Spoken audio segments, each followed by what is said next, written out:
Nagbakasyon pala kami ng Davao 2 weeks ago. So, nung flight namin, meron akong naranasan. Habang naghihintay kami na makumpleto yung mga pasahero sa pagbo-board nila. Paglabas ko ng CR, a few meters away, siguro mga 5 rows, may nakita ako na babae, na matanda na nagbubuhat ng luggage niya, papunta dun sa overhead compartment. Offer ako. Sabi ko, Miss, pwede kitang tulungan sa bag mo. I can help you. Tapos sabi niya, no thanks, I'll wait for my husband. Tapos sabi ko, sige po, okay lang naman. No, yung asawa ko na lang. Talagang pinilit ko. Okay. Kasi nakita ko na nakikita ko siya. Yeah. Sabi ko, nung nag-decline siya, sabi ko, pabalik ko dun sa upuan natin. Nag-iisip ako sabi ko, bakit kaya niya ni-reject? Bakit kaya ganun ang naging reaksyon ng babae kay Chen? Ano kaya ang nasa isip ng taong gustong tulungan ni Chen? Ano ang naramdaman ni Chen? Ano ang mga nasa isip ni Chen? Ano ang laman ng diary ni Gary?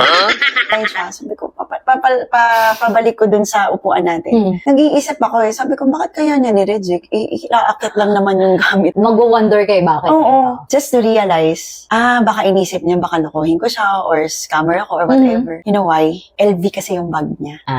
Kaya pala. Pero sabi ko, sanay naman ako sa LV kasi yung tatay ko meron din.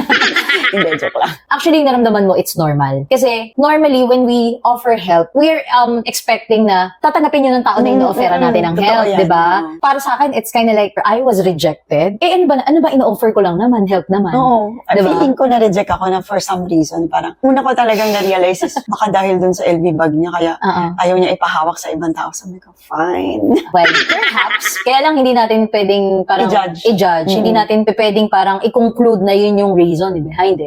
Diba? Actually, nung kinikwento mo nga sa akin to, sabi ko, pwedeng iniingatan niya lang yung bag niya. Naisip mo pa nga, diba, na parang, ano bang, baka tingin ni ate, tatakbo ko yung bag. Oo. Nandun na siya sa sa aisle ng airplane. Ang hirap sa labas ng aeroplano. Paano ko itatakbo yung bag? Precisely. And hindi rin natin alam kasi may mga tao talaga na sobrang maselan pagdating sa mga designer bag. Sa bagay. Pwedeng ayaw talaga nila mapahawak sa iba kasi pag nabagsak mo, di ka naman nila pwedeng sisihin. Pwede. Kasi they accepted your help. Yun nga lang, actually, in a way, para sa akin, titignan ko na lang yun na okay na lang kasi baka mamaya magasgas yung bag sa akin pa isisi. Actually, hindi ko naman siya kasi inisip na, alam mo yun, sobrang expensive. Hindi ko siya tinignan ng ganun. Yung initial ko na reaction nung nakikita ko siya nahihirapan was to help her. Yeah. Not thinking na pinoprotektahan niya pala yung bag niya. At saka may mga tao talaga na, aside from ayaw nilang pahawak yung mga material things nila sa paligid nila, ayaw din nila magpahawak ng mga physical. Yes, oo. Meron tayong dahil safe space na tinatawag. So, habang pinag-usapan natin ito, naalala ko yun. Actually, that's true. I remember also, isa sa mga experience na nakita ko sa isang mall sa Makati, sobrang haba na ng pila papasok sa entrance. And then, ang ginawa ko, hindi lang dahil chismosa or whatnot.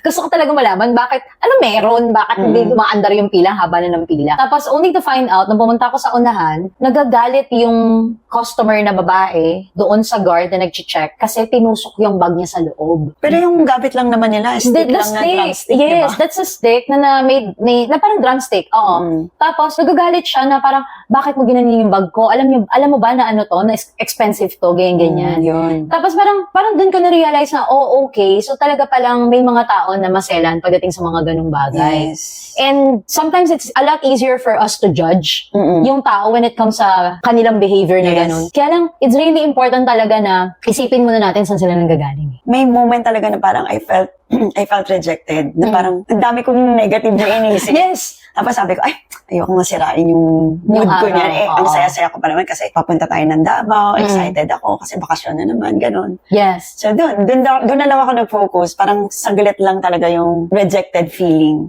Sanay ako na nag-o-offer ng help pag may nakikita ako na. Lalo na pag medyo maliit. Hindi naman ako ganun katangad, pero abot ko kasi yung for me. Kasi si Chen din talaga yung nag-a-akit ng bag ko sa aeroplano.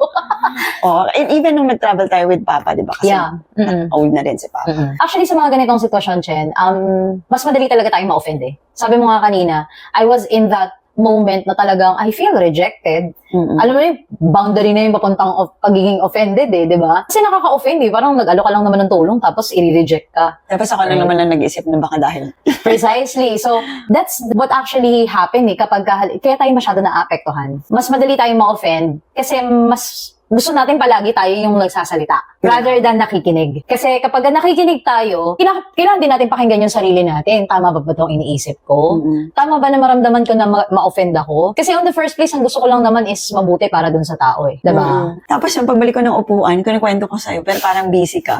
Tsaka hindi ko talaga siya natandaan actually. Daming naglalaro sa isip ko, the voices. Nakaka-bad trip in a way, pero sabi ko nga, why choose to be in this state kung pwede namang, di na lang ako, brainwash off ko na lang. Tapos ang ginawa ko, look forward na lang ako dun sa trip talaga. Exactly. Tapos excited din ako dun sa paglipad ng eroplano kasi makikita ko yung mga iba't ibang ilaw, etc. Yeah, exactly. Actually, what Chen did is tinigilan niya talaga not only mag-isip, tinigilan niyang magtanong. Kasi if you keep on asking questions, kasi hindi ka nakakakuha ng sagot, hindi mo titigilan yun eh. Diba?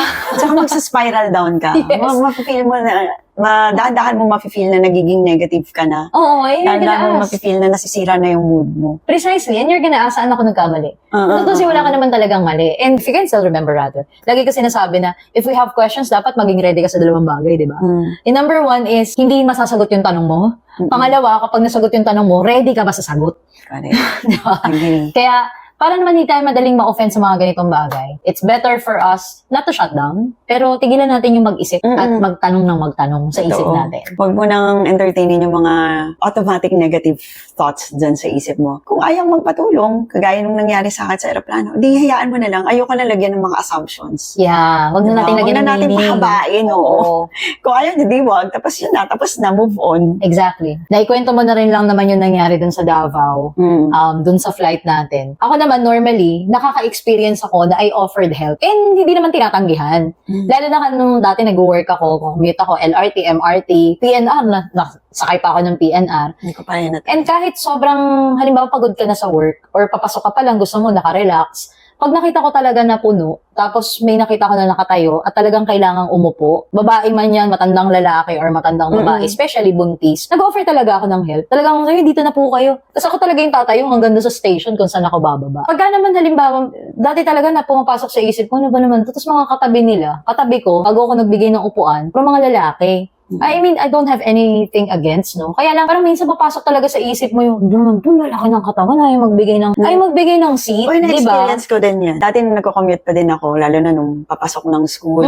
May mga tao talaga, alam mo ng hirap, Oo. tapos hindi mo pa i-offer yung seat Seat mo. mo. Kahit na hindi senior, basta buntis ka na, nag-o-offer ako, pero bihira na lang talaga yung makikita mo na Tatayo. lalaki. Ba na mag-offer ng seat, di ba? Yes. Kagaya, netong Monday, nung nagpunta ako somewhere, paupo na talaga ako, dami kong bitbit ang bigat ng bag ko. Pero nung nakita ko talaga na may umakyat na senior, second row na yun Nung may umakyat na senior, I immediately gave my seat, na parang, sige po, dito po kayo. Sabi, uy, wag na, okay lang. Hindi po, sige po, na po kayo. Tapos nilagay ko na lang yung bag ko doon sa itaas na compartment ng bus. Ang point ko noon, lagi ako nagkakaroon ng prejudgment doon sa mga taong nakaupo. And then later on, I realized na, baka naman kasi Pagod na. Or, alam mo yun, parang yun na lang yung time nila para umupo. Hindi Pwede natin rin. alam kung ano yung pinagdaanan nila the whole day, diba? O baka naman hindi maganda yung timpla nila bago sila pumasok. Kaya parang mas okay na sa umupo na lang. When we started to think na baka meron kasi silang dahilan, bakit ayaw nilang magbigay ng seat nila? We don't know. Katulad So nung- parang give them the benefit of the doubt. Yes, oo. Kasi madidismaya at mabibwisit ka talaga sa ugali ng behavior ng iba. Pero alam niyo kung paano natin siya, hindi mawawala, hindi natin maalis yung tao lang tayo di ba? Pero yung paano natin siya magagawa para makatulong siya sa sarili natin. Kasi kapag nabwisit ka sa iba, buwisit ka na talaga Damay ka din. Affected talaga yung pagkatao mo, the way you do things, yung buong maghapon mo, yung mood mo. Katulad na nangyari kay Chen sa airplane. Pwede naman siya magpa-apekto Di, for sure, baka sasabihin ko sa'yo, bayad ba tayo ng plane ticket? Tapos bad trip ka lang maghapon. Di ba?